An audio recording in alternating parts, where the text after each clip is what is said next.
Merchant నేవీలో చేరాలనేది చాలామంది కల.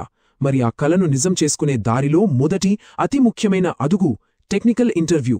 ఈ రోజు మనం ఆ ఇంటర్వ్యూలో ఎలా రాణించాలో, దానికి కావాల్సిన కీలక అంశాలేంటో వివరంగా తెలుసుకుందాం. ఇంకెందుకు ఆలస్యం, మొదలు పెడదాం. అసలు ప్రపంచం మహాసముద్రాలను ఏలాలంటే ఏం కావాలి? ఈ ప్రశ్నకు సమాధానం నిజంగా సముద్రమంత లోతైనది.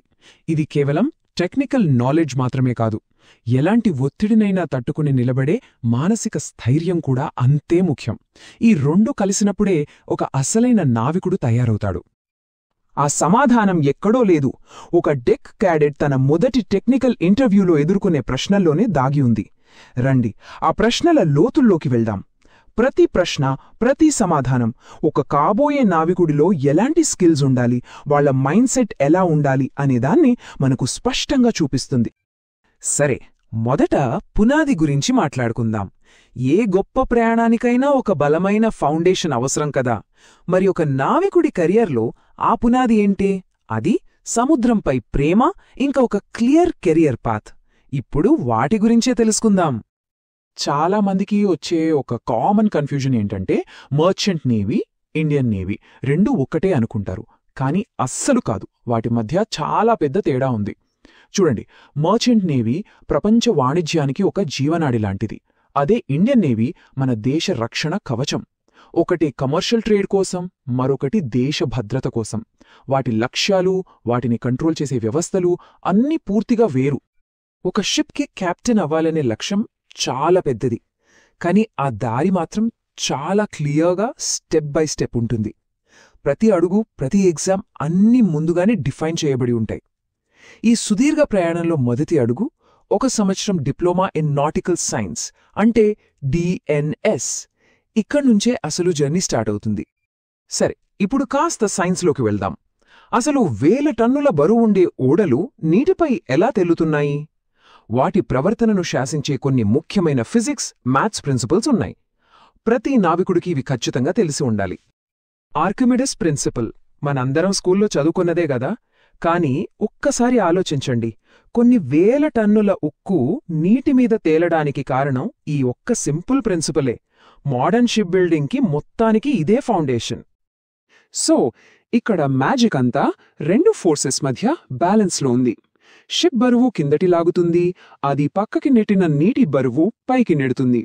ఈ 2 ఫోర్సెస్ ఎప్పుడైతే ఈక్వల్ అవుతాయో షిప్ నీటిపై స్థిరంగా తేలుతుంది. చాలా సింపుల్ సూత్రం, కానీ ఎంత అద్భుతమో కదా. ఇప్పుడు ఒక ప్రాక్టికల్ సిచ్యువేషన్ చూద్దాం.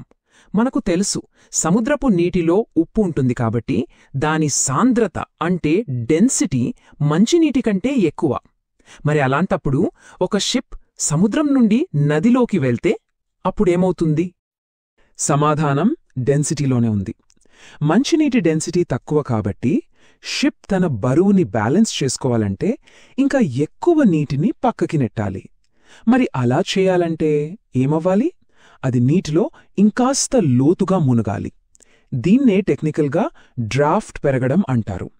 నదుల్లో ప్రయాణించేటప్పుడు ఇది చాలా చాలా ముఖ్యమైన విషయం. ఓకే, థియరీ నుంచి ఇప్పుడు ప్రాక్టికల్ విషయాలకి వద్దాం. ఒక నావికుడికి తన డైలీ లైఫ్లో అవసరమయ్యే నాలెడ్జ్ ఏంటి? అసలు షిప్ని నడపడానికి, కార్గోని మేనేజ్ చేయడానికి వాళ్లకి ఏం తెలిసి ఉండాలి? చూద్దాం రండి. ఈ నంబర్ని ఒక్క క్షణం గమనించండి. 80 నుంచి 90%. అవును, ప్రపంచ వాణిజ్యంలో ఇంత పెద్ద మొత్తం సముద్రం ద్వారానే జరుగుతుంది. మనం వాడే ఫోన్ నుంచి మనం నడిపే కారు వరకు అన్నీ ఇలా షిప్స్లోనే వస్తాయి. ఒక్క మాటలో చెప్పాలంటే, మర్చెంట్ నేవీ లేకపోతే ప్రపంచ ఆర్థిక వ్యవస్థే ఆగిపోతుంది. మర్చెంట్ నేవీ అంటే ఏదో ఒకే రకమైన షిప్స్ అనుకోకండి, అదొక పెద్ద ప్రపంచం. ముడి చెమురు మోసుకెళ్లే ఆయిల్ ట్యాంకర్లు, ధాన్యం, బొగ్గు లాంటివి తీసుకెళ్లే బల్క్ క్యారియర్లు, మన ఎలక్ట్రానిక్ వస్తువులన్నీ తెచ్చే కంటైనర్ షిప్స్లు, కార్ల కోసం ప్రత్యేకంగా రోరో షిప్స్, ఇలా ప్రతి సరుకుకు ఒక స్పెషల్ షిప్ ఉంటుంది. ఈ వైవిధ్యమే నావికుడి జాబ్ని ఎప్పుడూ ఛాలెంజింగ్గా, ఇంట్రెస్టింగ్గా ఉంచుతుంది. నావిగేషన్లో 2 ముఖ్యమైన రూట్స్ ఉంటాయి: great circle, rhumb line. Great circle అంటే 2 ప్రాంతాల మధ్య ఉన్న అతి తక్కువ దూరం, షార్ట్ కట్ అన్నమాట, ఫ్లైట్స్ వెళ్లే రూట్లాగా. కానీ దీనికి కంటిన్యూస్గా డైరెక్షన్ మారుస్తూ ఉండాలి. ఇక రంబ్ లైన్ విషయానికొస్తే, ఇది కొంచెం దూరం ఎక్కువైనా ఒకే కంపాస్ డైరెక్షన్లో వెళ్తుంది. ఇది ప్రయాణాన్ని సింపుల్ చేస్తుంది. డెక్ క్యారెట్ అంటే కేవలం ఒక ట్రైనీ కాదు. షిప్లో వాళ్ళు చాలా కీలకమైన సభ్యులు. బ్రిడ్జ్పై వాచ్ కీపింగ్ దగ్గర నుండి డెక్ మీద చిప్పింగ్, పెయింటింగ్ చేయడం వరకు, కార్గో ఆపరేషన్స్లో హెల్ప్ చేయడం నుండి సేఫ్టీ డ్రిల్స్లో పాల్గొనడం వరకు ప్రతి పనిలోనూ వాళ్ళుంటారు. ఎందుకంటే నిజమైన నాలెడ్జ్, ఎక్స్పీరియన్స్ ప్రాక్టికల్గానే వస్తుంది. సముద్రాలు ఏ ఒక్క దేశానికి సొంతం కాదు కదా. అందుకే ప్రపంచవ్యాప్తంగా షిప్పింగ్ని కంట్రోల్ చేయడానికి కొన్ని ఇంటర్నేషనల్ రూల్స్ అవసరం. ముఖ్యంగా సేఫ్టీ ఇంకా పర్యావరణ పరిరక్షణ కోసం కొన్ని కీలకమైన నిబంధనలున్నాయి. అవేంటో ఇప్పుడు చూద్దాం. అందులో మొదటిది సోలాస్, అంటే safety of life at sea. Titanic లాంటి పెద్ద ప్రమాదాల తర్వాత షిప్పింగ్ని సేఫ్గా మార్చాలనే ఉద్దేశంతో ఈ ఒప్పందం వచ్చింది. ఒక షిప్ని ఎలా కట్టాలి, దాంట్లో ఎన్ని లైఫ్ బోట్స్ ఉండాలి, ఫైర్ సేఫ్టీ సిస్టమ్స్ ఎలా ఉండాలి, ఇలా ప్రతి చిన్న విషయంలోనూ ఇది చాలా కఠినమైన సేఫ్టీ రూల్స్ని పెడుతుంది.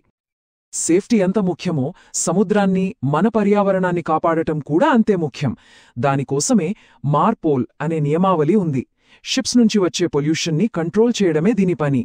ఆయిల్ లీక్ అవ్వకుండా చూడటం, మురుగునీటిని, చెత్తను సముద్రంలో కలపకుండా ఆపటం, ఇలా ప్రతి రకమైన కాలుష్యం మీద ఇది చాలా స్ట్రిక్ట్ రూల్స్ పెడుతుంది. లైఫ్ బోట్, లైఫ్ రాఫ్ట్ రెండూ ప్రాణాలు కాపాడేవే.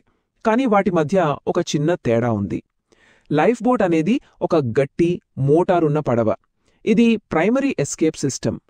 లైఫ్ రాఫ్ట్ అనేది గాలి నింపితే తెరుచుకునే ఒక చిన్న తెప్ప లాంటిది. ఇదొక బ్యాకప్ సిస్టమ్.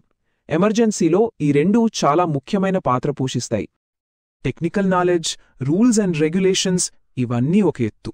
కాని వాటన్నిటినీ నడిపించేది మనిషే కదా. మరి సముద్రంలో ఎదురయ్యే సవాళ్లను తట్టుకోవడానికి ఒక నావికుడికి ఎలాంటి మైండ్ సెట్ ఉండాలి? ఇప్పుడు ఆ హ్యూమన్ ఎలిమెంట్ గురించి మాట్లాడుకుందాం. నెలల తరబడి ఫ్యామిలీకి దూరంగా నడి సముద్రంలో ఉండటం మెంటల్గా చాలా ఛాలెంజింగ్. అందుకే లాంగ్ టర్మ్ గోల్స్ మీద ఫోకస్ పెట్టడం, ఒక హెల్దీ రొటీన్ ఫాలో అవ్వటం, రూల్స్ని గౌరవించడం ఇవన్నీ చాలా ముఖ్యం. ఎందుకంటే మర్చెంట్ నేవీ అనేది కేవలం ఒక జాబ్ కాదు, అదొక లైఫ్ స్టైల్. ఈ మాట వినండి.